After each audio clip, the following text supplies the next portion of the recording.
17절에서 22절을 말씀하십니다. 하나님 말씀은 요한복음 11장 17절에서 22절 말씀하십니다. 예수께서 와서 보시니 나사로가 무덤에 있은지 이미 나으리라. 베다니는 예루살렘에서 가깝기가 한 5리쯤 되매 많은 유대인이 마르다와 마리아에게 그 모라비의 일로 위문하여 왔더니 마르다는 예수께서 오신다는 말을 듣고 곧 나가 맞이하되 마리아는 집에 앉았더라. 마르다가 예수께 여짜오되 주께서 여기 계셨다면 내 오라비가 죽지 않았겠나이다. 그러나 나는 이제라도 주께서 무엇이든지 하나님께 구하시는 것을 하나님이 주실 줄 아나이다. 아멘. 말씀 제목은 믿음이 현실을 결정하도록 하라라는 말씀입니다. 믿음이 현실을 결정하도록 하라라는 말씀입니다. 우리에게는 만만치 않는 현실이 있습니다. 이런 현실, 저런 현실, 이런 문제, 저런 문제, 이런 상황, 저런 상황이 있습니다. 현실은 우리가 정확하게 이성적으로 판단해야 되고 계산도 해야 됩니다. 이런 사람도 있습니다. 무조건 믿음만 앞세우고 비이성적인 판단만 하는 사람도 있어요. 그 대표적인 게 은사주의자들이 어떤 사람이 병이 걸렸는데 기도만 하면 다 낫는다고 해서 결국 죽여버리는 안찰 기도를 한다고 해가지고 그 사람을 큰 병에 걸리게 만들고 하는 그런 일들을 하거든요. 우리가 현실을 파악할 때는 정확하게 파악하는 게 아주 중요합니다. 문제는 거기에서 머무르는 게 문제예요. 만약에 거기에 머물러 버리면 예수 믿는 사람이나 안 믿는 사람이나 똑같습니다. 다를 게 하나도 없습니다. 그래서 우리가 현실을 정확하게 파악하고 그리고 난 다음에 우리 시선이 현실이 아니라 문제가 아니라 내 앞에 있는 어떤 장벽이 아니라 먼저 우리 시선이 하나님 앞에 하나님을 향해야 돼요. 그리고 믿음으로 모든 계산을 우리 인간적인 계산들을 어떻게 해야 돼요? 늘어나야 돼요. 그리고 현실 앞에 나아갈 때 넉넉히 주님이 주신 은혜로 이제 그것을 잘 감당해 나가면 됩니다. 문제는 뭐냐면, 그러니까 성경을 보면 성경에 볼 때 모든 믿음의 사람들이 단 한 사람도 저절로 환경이 막 해결되어지고 막 문제가 막 그렇게 쉽게 편하게 그렇게 되는 사람이 단 한 명도 없습니다. 모두가 현실적인 문제 앞에 맞닥뜨려야 됐고 그 현실적인 문제가 결국은 때로는 그들의 신앙을 흔들기도 하고 그 삶을 흔들기도 하고 인생을 꼬꾸라뜨리게 하는 그런 일들을 벌였습니다. 그럼에도 불구하고 믿음의 사람들이 믿음으로 나아갈 때에 그 믿음으로 믿음이 현실을 결정하도록 만들기 시작할 때에 그 믿음의 사건, 믿음의 어떤 이야기, 믿음의 어떤 그 현장이 이제는 만들어지면 그게 하나님이 함께 하시는 것들을 보게 됩니다. 그게 나만 보는 게 아니라 주위에 있는 사람들도 보는 거예요. 그러니까 오늘 나사로의 그 다시 살아난 사건에 있어서 여러 관점으로 볼 수가 있지만 여기서 가장 중요한 게 뭐냐? 단순히 마리아와 마르다를 위로해주기 위해서 주님이 나사로를 살린 건 아닙니다. 사실 보시면. 오히려 나사로를 살림을 통해서 무슨 일이 벌어졌냐면 그 주위에 예수님을 믿지 않았던 사람들이 뭐하냐? 예수님을 믿게 됐다는 거예요. 너무나 많은 사람들이 믿게 됐어요. 45절 보세요. 11장 45절 보면 마리아에게 와서 예수께서 하신 일을 본 많은 유대인이 그를 뭐다? 믿었으나. 여기에서 마리아에게 와서 예수께 하신 일이 뭐예요? 나사로를 살린 일이야. 나사로를 살린 일을 본 많은 유대인이 누구를 믿었어요? 예수님을 믿었다. 이게 오늘 나사로를 주님이 다시 살린 목적이 첫 번째 목적이고 두 번째 목적은 46절이에요. 그 중에 어떤 자는 바리새인들이 가서 예수께서 하신 일을 알렸고 그리고 뭐 하느냐? 예수님을 죽이기를 이제 완전히 결정을 합니다. 그러니까 나사로를 다시 살리는 이 사건이 두 가지 성격을 갖는데, 하나는 잃어버린 영혼들인 그 유대인들이 많이 예수님을 믿게 됐다는 것과, 또 반대는 이제 예수님 십자가에 못 박혀 죽을 수 있는 환경이 조성되어 있어요. 그런 일들이 벌어지고 있는 거예요. 이게 아주 중요해요. 그래서 오늘 요한복음 11장은 우리가 너무나 잘 아는 나사로가 죽었다가 다시 살아난 사건입니다. 그래서 많은 그 성경을 보는 시선이 나사로가 죽었다 살아났어에 집중을 하는데, 이제 그렇죠. 그런데 중요한 것은 여기 사실 여러분 이제 이 사건의 주인공이 누가 돼야 돼요? 사실 예수님이 당연히 주인공이고, 그 다음 사건의 주인공이 누가 돼야 돼요? 나사로가 사건의 주인공이어야 돼요. 왜? 죽었다 살아났으니까. 근데 초점이 어디를 가 있어요? 나사로에게 맞춰있지 않다는 게 일단 중요해요. 재밌는 표현이죠. 마리아에게도 말하잖아요. 그러니까 사람들이 마리아에게 온 거예요. 마르다도 있는데. 그럼 여기서 이런 사건을 보시면, 우리가 어떤 하나님의 표적의 역사가 나타나면 사람들은 그 표적이 일어나는 거, 기적이 일어나는 그 대상에만 막 집중하거든요. 그런데 사실은 거기에 하나님의 우주가 뜻이, 의도가 그게 다 담겨 있어요. 사실 물론 여기서 이 나사로를 다시 살린 이 사건의 주인공은 예수님이시고, 그 다음에 조용금은 적어도 나사로 정도는 돼야 되는데, 오히려 나사로는 언제가 되었고 누구만 있더라? 마르다와 마리아만 있다는 게 중요해요. 여기서 마르다의 첫 번째 위대한 고백이 나옵니다. 그 고백이 이제 누구의 고백과 똑같다 했죠? 과거에? 베드로의 고백과 똑같아요. 주님은 그리스도시고 살아계신 하나님의 아들이십니다 라는 그 고백을 하고요. 또 마지막 24절에 보시면 부활 때 다시 살아날 줄을 내가 알고, 그리고 27절에 주는 그리스도시요 세상에 오시는 하나님의 아들인 줄 내가 믿나이다. 여기서 이제 중요한 게 그 믿음이 계속 드러나요.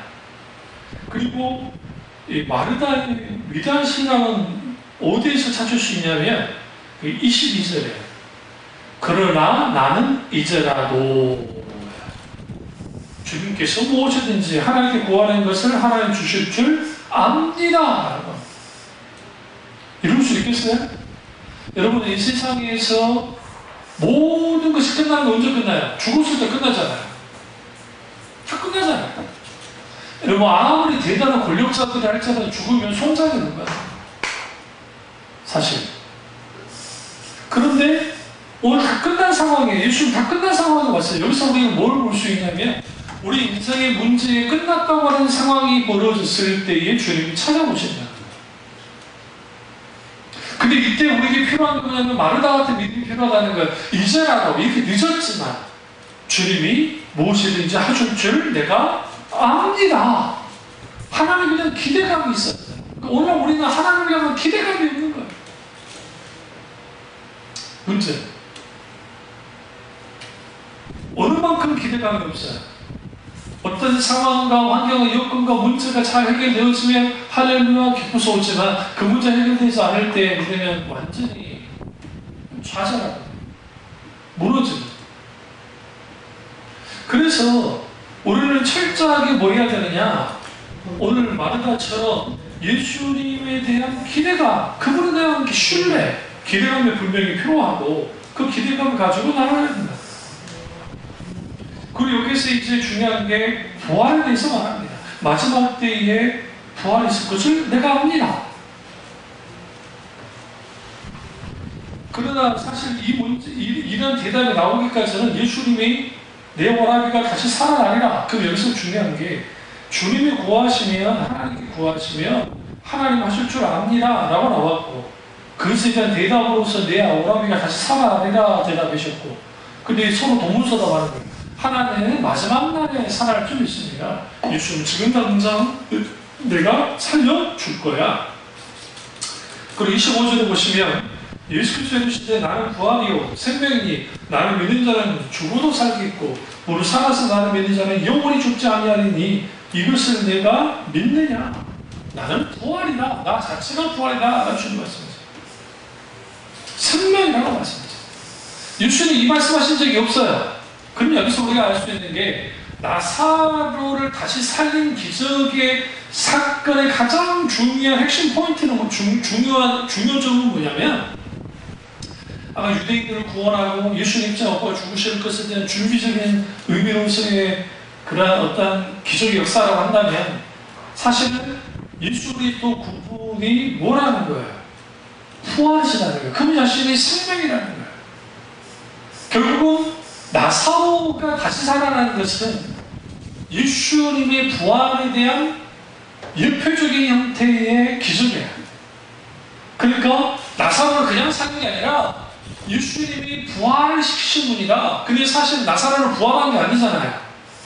나사로는 제일세 가는데 다시 살아난 거고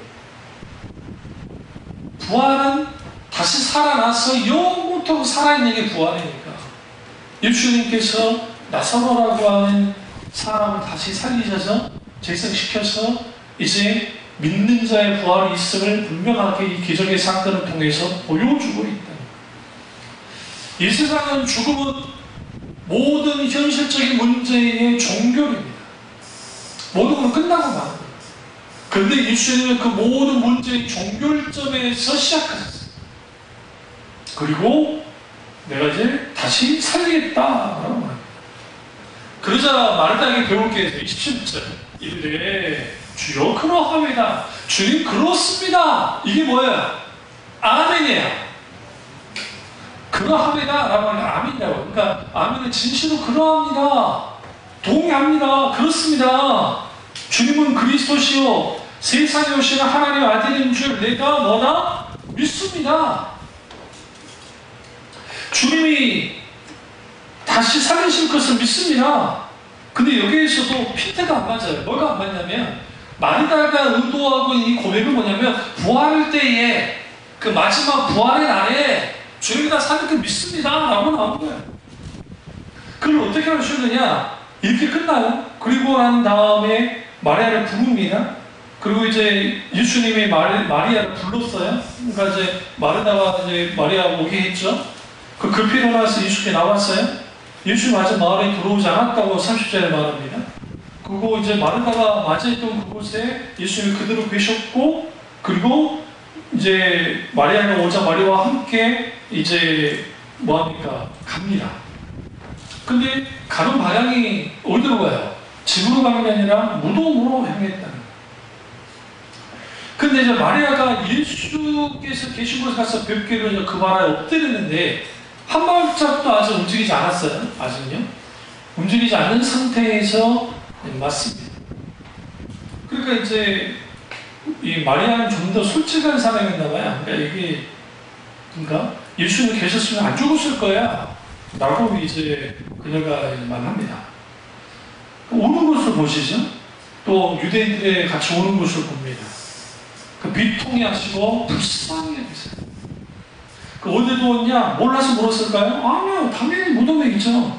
그래서 그 무덤으로 예수님이 이제 가십니다. 이때 39절에 예수께서 돌을 옮겨 놓으라 라고 말합니다. 그때 마르다가 가로막는 거예요. 예수님이 지금 이제 시체가 썩은 데가 진동하는데 뭘 그렇게 하려고 합니까? 이게 좀 유대적 전통을 좀 아셔야 돼요. 왜냐면 유대인들이 무덤을 이제 주로 석회암 지대, 바위 지대에 해서 굴을 파야. 파서 들어가거든요. 거기다 가족묘를 만드는 거예요. 그런데 거기다 회를 막 비가 칠해놔요. 그러면 멀리서도 사람들이 봤을 때 거기가 무덤인 걸 아니까 그 피해서 가요. 왜 피해서 가느냐? 잘못하면 부정해진다 생각하기 때문에. 근데 예수님이 지금 뭘까지 하고 있다고 지금 돌을 굴려서 죽은 시체를 뭐 하겠다? 보겠다고 하는 것은 정결법에 의해서 이게 좀 아주 좀 무모한 행동이에요. 그러니까 그 문화적 관습이나 또 그런 것을 통해서도. 근데 예수님은 그러셨거든요. 냄새 납니다. 그러니까 40절에 예수께서 이르시되 내 말이 내가 믿으면 하나님의 영광을 보리라 하지 아니하였느냐 하시니 그러면 여기에서 마르다가 막았던 이유는 뭐냐면 예수님 그거 해봤자 뭐 할 겁니까? 이미 썩어주고 죽었는데 예수님 하실 거 하나도 없습니다 라는 말이에요 사실. 근데 예수님이 네가 믿으면 하나님의 영광을 보리라 하지 않았냐 하면서 주님 말씀하십니다. 그리고 41절 돌을 옮겨놨어요 사람들이요. 예수께서 눈을 들어 우러보시고 여기에 핵심이 있습니다. 믿음이 우리의 현실을 결정하게 하려면 첫 번째로 예수님처럼 눈을 들어 우러봐야 돼요. 누구를 바라봐야 돼요? 예수님이요.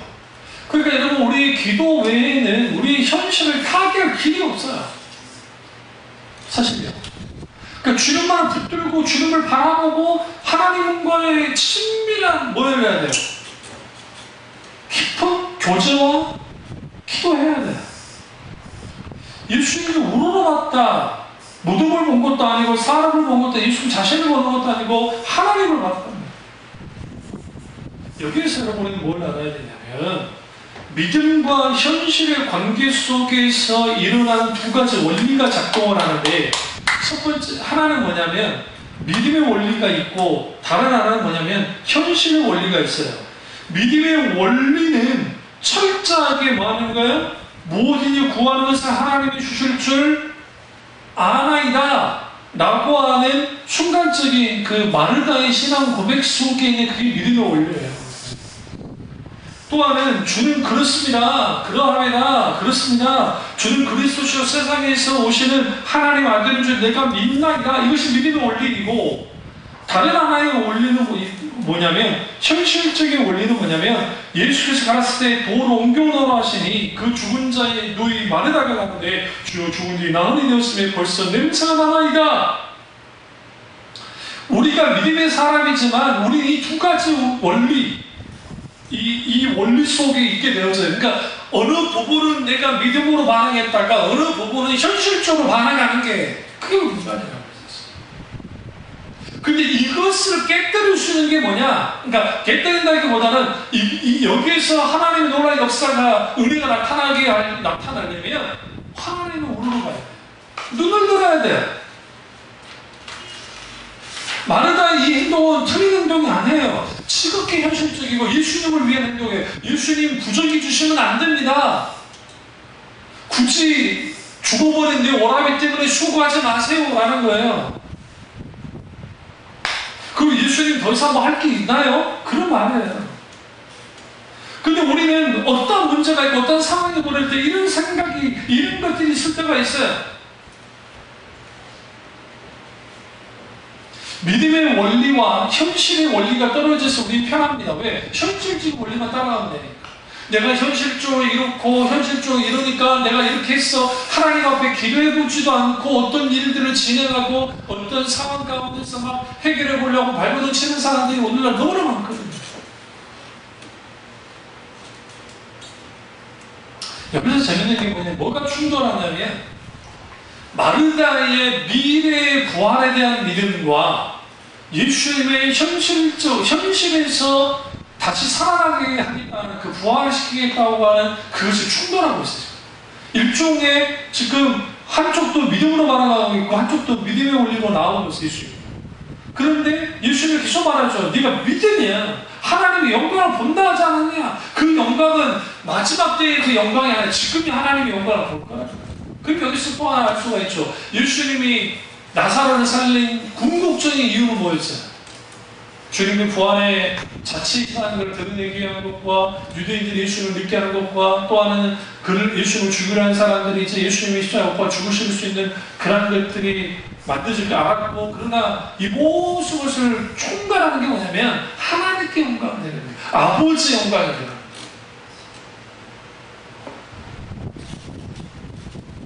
반대로 말하면 반대로보다는 우리 관점에서 보면 우리 앞에는 현실적인 문제와 이유와 어떤 것들이 있을 때에 우리가 믿음으로 하나님 앞에 반응하면 그 믿음의 반응 속에서 이런 현실들의 하나님 놀라운 역사가 아버지의 주관뜻이 그대로 일어나게 되면 아버지의 영광을 받는 주님의 영광을 받으시는 거죠.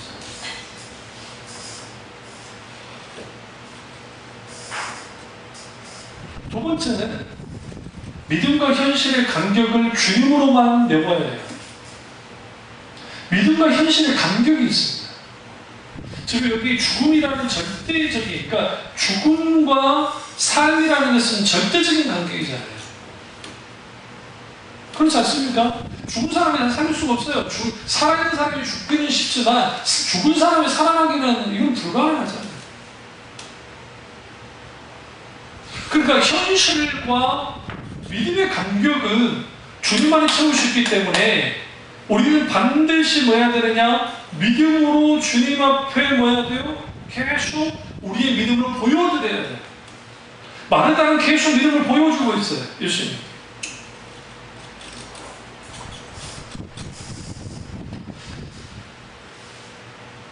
이때 예수님이 41절을 보시면 이르시되 아버지여 내 말을 들으신 것을 감사하나이다. 항상 내 말을 들으신 줄 내가 알았나이다. 그러나 이 말씀 하옵는 것은 둘러놓은 무리를 위함이니 곧 아버지께서 나를 보내신 것을 그들로 믿게 하려 함이니이다. 예수님은 하나님 아버지가 예수님의 기도를 들으신 것을 알죠, 여러분. 근데 그들이 다 듣기만 한 거예요, 주님. 그리고 큰 소리로 나사로야 나오라 부르십니다. 그러자 동행처에 그가 나옵니다. 똘똘한 말이거든요.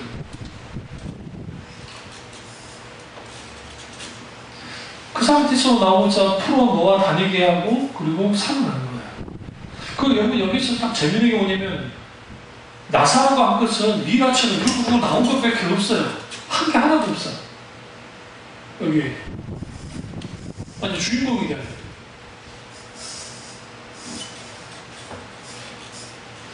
여기서 우리는 뭘 볼 수 있냐면 믿음과 현실의 간격은 늘 존재한다는 것을 먼저 명심해야 되고, 그래서 여리고성이 무너질 때에 믿음으로 돌았기 때문에 분명하게 여리고성이 무너졌지만 아이성은 무너지지 않았어요. 현실적으로 봤을 때 그 아이성은 작고 쉽게 정복할 수 있는 성이었는데 그들의 불신앙이 아간의 잘못된 어떤 행동 때문에 크게 벌어진 거예요. 그러니까 여기서 우리는 어쩔 때는 이 놀라운 하나님의 믿음의 놀라운 역사가 강력하게 나타날 때 있고, 어쩔 때는 별거 아닌데도 믿음의 역사가 나타날 때도 있다. 이게 믿음과 현실의 간격을 주님으로 메우지 않으면, 하나님으로 메우지 않으면, 메꾸지 않으면 우리는 뭐 하게 되느냐? 현실이 현실로 가고 믿음을 가는 거야. 그러니까 소위 말하는 과거의 분강사들이 막 이제 소교하면서 막 간증하고 막 예화를 들 때 막 놀라운 기적의 역사에 대해서 막 말하고 막 하면서 막 해주는 사람들이 나도 그렇게 되길 원합니다. 하나님 내가 막 이제 뭐 사실 금식 기도를 하고 뭐 새벽 기도를 하고 뭘 해서 일어나는 역사를 이루어버리라 하면서 막 하는 경우가 많았다. 그게 긍정과 부정을 다 갖고 있는데, 긍정적인 것은 신앙적으로 더욱더 하나님을 찾게 하는 것이 있지만, 또 하나는 근데 그럼에도 불구하고 또 하나는 뭐냐면 일종의 그것이 소위 말하는 방법론이 되는 거예요. 그러니까 일종의 뭐라고 그래요? 그렇게 하면 어떤 기적의 역사가 나타난다 라고 하는 이 신앙의 도식화에 빠져야 돼요. 도식화. 하나님은 그렇게 역사한다.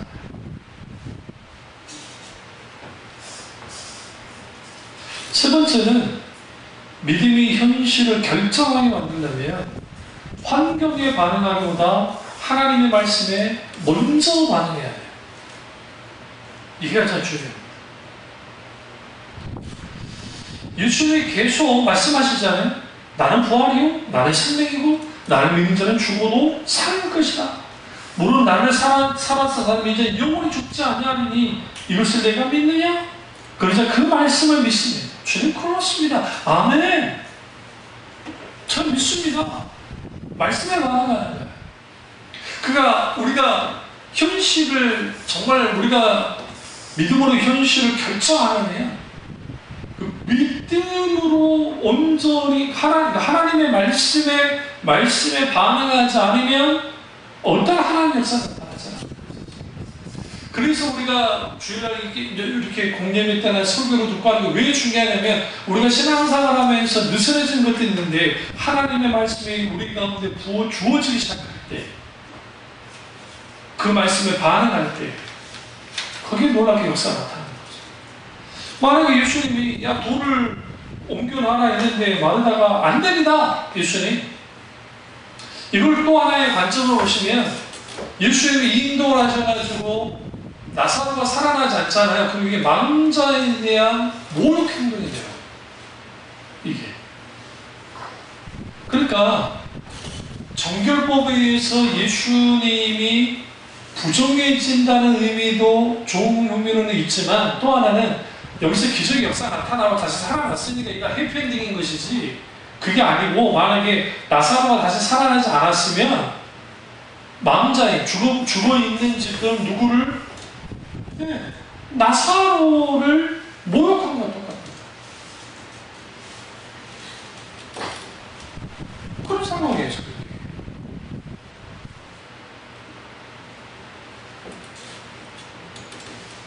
그런데 예수님이 말씀하셨고 그 말씀에 그가 반응함을 통해서 무슨 일이 나타납니까? 하나님의 놀라운 기적 역사가 나타났거든요. 마찬가지로 우리에게 필요한 게 뭐예요? 순종이에요. 순종. 말씀에 대한 순종. 순종은 영웅적인 행동으로서 일어나는 게 아니라 일상의 삶에서 이루어져야 돼요. 마르다가 예수님 말씀에 순종하지 않았다고 한다면 나사로는 살아날 수가 없어요. 만약 그랬다고 한다면 마르다가 안 했으면 예수님이 직접 가서 옮겼을지도 몰라요. 어차피 제자도 있었으니까 시켜서 할 수도 있었겠죠. 예수님은 그녀의 믿음의 행동을 원했고 실제로 돌이 옮겨졌습니다. 그러니까 대부분의 사람들이 신앙생활 하면서 신앙에 실패를 하는 이유는 뭐냐면 어떤 종교적인 행동, 종교적인 상황, 종교적인 어떤 것에 의해서 순종하면 될 거라고 생각해요. 그런데 사실은 대부분 일상적인 삶 속에서 하나님 앞에 순종하는 삶을 살아야 뭐가 되어져요? 실제로 하나님 원하는 일들이 일상 삶 속에서 일어나요. 그래서 하나님이 요구하는 것은 어떤 특별한 행위를 통한 순종이 아니라 일상의 삶 속에서 그 한 걸음 한 걸음 한 걸음마다 뭐 하는 거예요? 믿음으로 순종하기 바랍니다. 그 순종의 모습을 마르다가 보여줍니다.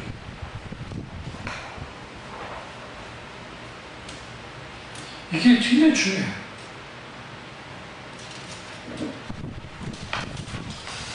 그러면 참 조금 돌아왔어요. 사실 그러면 믿음과 현실의 사이의 간격은 어느 때나 존재합니다. 모세에게도 그랬고, 그러니까 모세가 하나님에 대한 절대적인 신뢰를 했던 사람이지만 고기를 먹는 문제에 있어서는 현실 문제한테 물을 끌었던 사람. 어떻게 이 많은 숫자를 다 먹일 수 있습니까? 먹을 수 없다는 거예요. 하나님이 날 수 있겠나? 못한다는 거죠. 그러니까 하나님이 이렇게 말하죠. 모세에게 내가 언제부터 내 손이 짧아졌냐? 내가 언제부터 내가 아무것도 못하는 그런 신이냐는 거예요. 그러니까 그 믿음 좋은 모세도 현실의 문제가 너무 크고 계산이 안 돼. 그러니까 마르다를 탓할 수도 없는 게 그러니까 예수님이 죽은 자를 살린 것은 죽고 하냐 얼마 되지 않은 사람들은 살렸지만 지금 사흘이 지난 다음에 살린 게 없었기 때문에 또 돈을 썩어졌으니까 그걸 어떻게 해요? 썩은 데가 풀풀 나요. 근데 그 간격을 무엇으로 채웠냐? 예수님이 계속 그녀에게 말씀하십니다. 계속 말씀하십니다. 하면서 무엇을 계속 요구해요? 믿음을 요구해요. 믿음을. 믿느냐? 너 믿느냐? 믿습니다. 그러니까 믿음을 계속 요구하시는 거예요. 결국은 믿음으로 현실을 결정하려면 믿음으로 현실을 극복하는 능력을 가져야 돼요. 우리에게. 그러니까 우리가 가지고 있는 살아서 역사 전능하신 하나님 믿는 그 믿음을 가지고 우리가 우리의 현실의 조건과 상관없이 변치 않는 그 믿음, 단순히 정보나 지식으로 하는 믿음이 아니라 살아서 역사하는 그 믿음을 가지고 앞서 나아갈 때 현실이라는 문제 앞에 부딪혔을 때에 내 믿음이 증가하는 겁니다. 더 재밌는 게 뭐냐면 계속 예수님이 마르다하고만 이야기해요. 마리아는 지금 옆에 빠져 있어요. 언니니까 그런 것도 있겠지만. 사람들은 45절에 마리아에게 와서 예수님이 하신 일을 본 많은 유대인이 그를 믿었다라고 하는 거예요. 그러니까 성경은 다 기록해 주진 않아요. 근데 적어도 마르다와 마리아가 믿음으로 반응했다는 거예요. 어쨌든 순종했고, 그리고 나머지는 하나님이신 예수님이 이 일을 이루어 주셨다는 거예요. 신앙 용조가 아무리 길어도요, 어떤 문제와 어떤 환경과 어떤 그런 것들 앞에서 딱 섰을 때 할 수 있는 게 별로 없어요. 어떻게 되면 큰 문제 앞에서.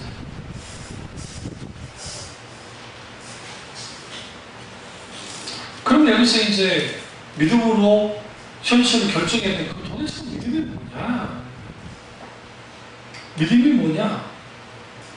믿음은 성경에서 말하는 인기 없으신 하나님을 있는 그대로의 하나님으로 믿고 그분을 신뢰하고 확신하고 사랑하는 것, 그게 믿음이에요. 그런데 믿음의 법칙에 있어서 가장 중요한 것은 보이지 않는 것을 믿는 거잖아요. 보이지 않는 것을 믿으면 여기는 성령이 주님의 표시적이에요. 성령께서 우리의 믿음의 눈들을 열어주시죠. 현실로만 보는 게 아니고 이미 믿음의 눈으로 보면 초롱성 같은 여리고성은 지금 서 있죠. 그러나 믿음의 사람이 눈에 보이는 지금 그 여리고라고 하는 그 초롱성은 이미 무너져 있는 거예요.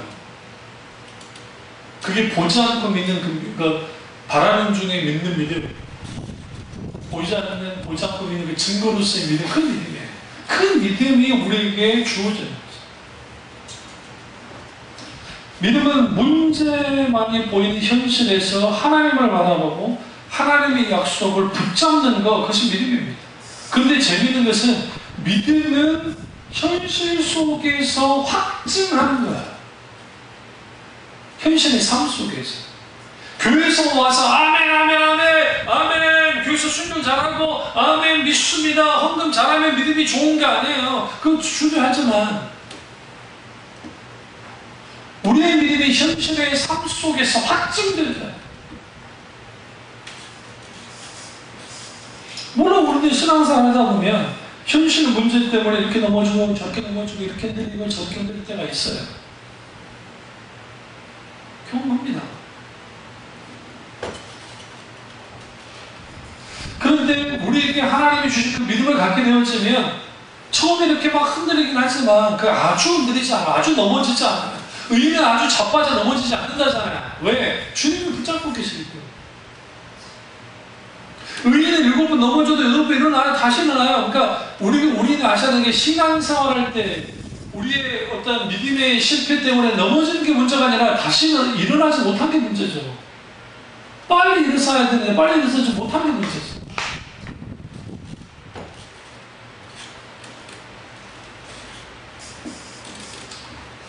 그럼 우리는 조금 시선을 바꿔서 내가 왜 이렇게 고단하고 내가 왜 이렇게 힘들고 내가 왜 이렇게 어려운가?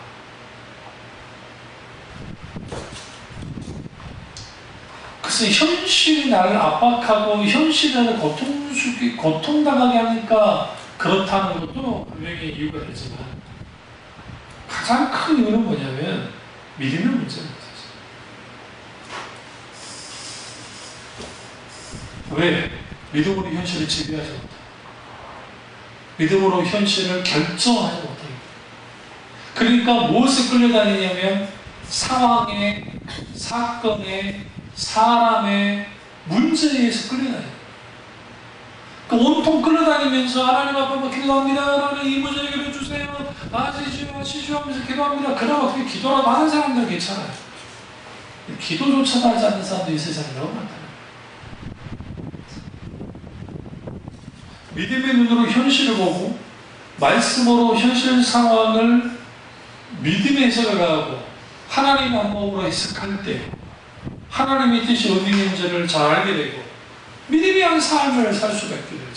그 믿음의 한 삶을 살기 시작할 때 우리는 넉넉히 현실을 직시하고 그리고 그 현실을 어떻게 믿음으로 결정하고 그리고 하나님의 의중의 뜻을 가지고 나아가요. 그렇게 되면 무슨 일이 벌어진다고요? 하나님의 영광을 벌어져요. 그분의 이름이 높아져요. 당신 보니까 하나님 살아계시네. 당신이야말로 정말 신앙생활을 제대로 한 사람이네요. 정말 하나님이 살아계시죠? 다른 건 몰라도 당신이 예수님을 믿는 걸 보니까 하나님 믿는 거 보니까 정말 믿을만 하다는 거예요. 그런 것들이 우리 가운데 있는 거예요. 그걸 누가 증거합니까? 마리아입니다. 당사자였던 마리아에게 왔어요. 왜 나사로에게 안 갔을까요? 나사로는 이렇게 된 일을 몰라요. 살아나기만 했죠. 마리아에게 갔어요. 야, 마리아. 보니까 그때 세상에 네 오빠 나사로가 다 살아난 거 보니까 세상에 이거는 하나님 아니면 할 수 있는 게 아니야. 예수를 믿어요. 그냥 믿는 게 아니라 많은 유대인 예수를 믿어요. 대제사장과 그리고 종교 지도자들이 뭐할 만큼 경계할 수밖에 없고 예수를 빨리 처단하겠다는 생각을 가지게 할 만큼 파장이 컸다. 그 이유 중에 하나는 이 기적을 일으킨 곳이 베다니 예루살렘에서 불과 걸어서 좀 잘 모르겠으면 몇 시간도 안 걸려요. 아주 가까운 동네. 그러니까 다시 말하면 예루살렘 성 있죠. 예루살렘에서 베다니까지 얼마 걸리지 않는데 바로 옆 동네에서 이 일이 벌어졌기 때문에 이제는 간과하면 안 된다고 생각합니다. 놔둬서는 안 되겠다. 더더군다나 그냥 안진병에 일으킨 것도 아니고 그것도 아니고 죽은 지 사흘 만에 다시 살아나는 이게 있을 수 없는 기적의 역사가 나타났겠다. 여기서 참 재밌는 게 두 가지 가지로 나눠지는데 그게 뭐냐면 이 사건을 통해서 온전히 주님을 더 믿게 되는 일이 벌어지고 이 사건을 통해서 주님을 더 뭐하게 돼? 핍박하고 반대의 선 일들이 벌어진다. 여기서 우리는 사탄을 좀 생각해요. 사탄은 어떻게든 우리가 현실적인 문제 앞에서 넘어지길 원해요. 무너지길 원해요. 결코 우리가 믿음으로 반응하고 믿음으로 서기를 원치 않아요. 그래서 날마다 우리의 하루에도 우리의 마음을 무너뜨려요. 이런 생각 저런 생각 부정적이고 힘들고 어려운 생각들을 집어넣고 거기서 뭐하게 만드냐면 우리가 도무지 믿음으로 반응할 수 없는 일들을 만들고 더 중요한 재밌는 게 뭐냐면 우리가 어떠한 그 문제를 만났을 때 어떠한 그 현실적인 어떠한 이제 벽을 딱 맞닥뜨렸을 때 얼마나 계산이 잘 되는 거야. 그 부정적이고 안 좋은 계산들이 푹 있는 거야. 우리 연약하기 때문에 그렇고 원수는 그걸 더 확대, 더 재생산시키죠. 그것을 통해서 우리가 뭐하도록 인격체신 하나님 앞에 믿음으로 반응하지 못하도록 만들어버리는 거예요. 그래서 여러분 이 사건을 딱 보시면 그 17절부터 이제 계속 44절까지를 쭉 보시면 누가 주도를 해요? 처음부터 끝까지 예수님이 다 주도해 나가요. 네. 계속 예수님이 주도를 해요. 실로암 목가에 가서 눈먼 장님이 고칠 때에 너는 실로암 목가에 가서 시쳐라. 지름을 발라서 그때 그 사람이 각오하면서 이겨낸 사건 속에서 그래서 눈을 뜨게 되거든요. 예수님은 마치 그냥 뒤에서 그냥 조종한단 말이 좀 그렇고 이제 그렇게 지시하시는 정도로 끝나는데 오늘 이 나사로 사건 속에는 예수님의 모든 것을 주도해요. 그리고 예수님의 자신의 본 모습을 그대로 확 드러내버려요. 예수님 자신을 드러내버려요. 예수님이 부활하고 승리한 것뿐만 아니라 하나님과 직접적으로 지금 뭐예요? 말씀을 나누시는 분이라는 거.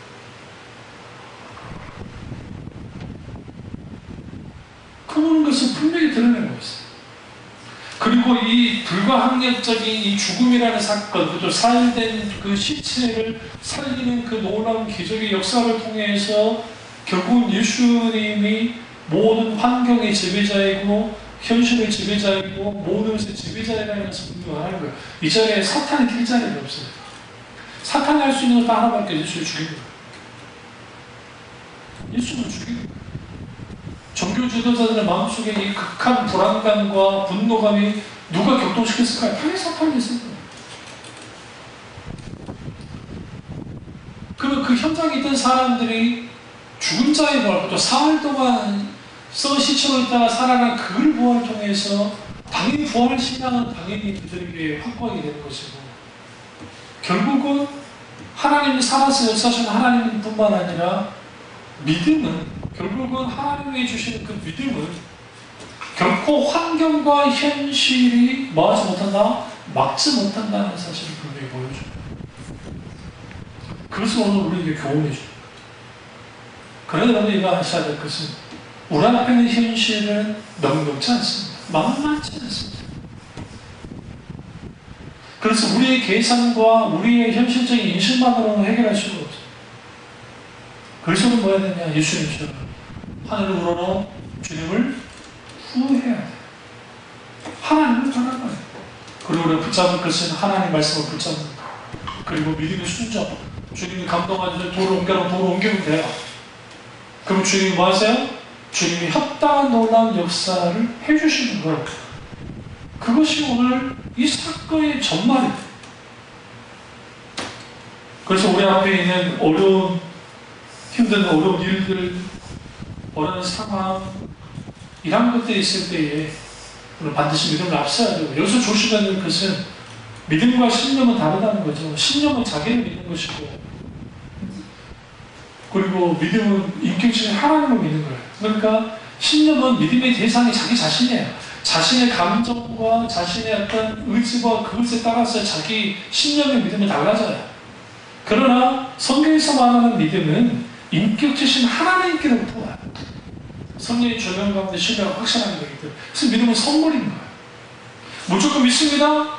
하나님의 현실을 해결할 줄 믿습니다. 그게 아니에요. 무조건 믿는다는 것이 아니라 믿음의 대상, 유일한 믿음의 주이신 예수 그리스도께 모든 것이 믿음이 있기 때문에 내가 믿음이 없으면 믿음을 달라 기도해야 되고, 약한 믿음이 있으니까 강한 믿음을 달라고 해야 되고, 믿음으로 이 모든 것을 감당할 수 있는 믿음을 달라고 기도해야 되고, 더 중요한 것은 모든 믿음은 예수님을 향하고 있기 때문에 마르다처럼 하나님 우리의 믿음이 어떻게 예수 그리스도로 말미암아 그 말씀에 입각한 신앙 고백에 입각한 그 믿음을 가지고 한 걸음 한 걸음 나가기 시작할 때 현실을 믿음으로 현실을 결정하게 될 겁니다.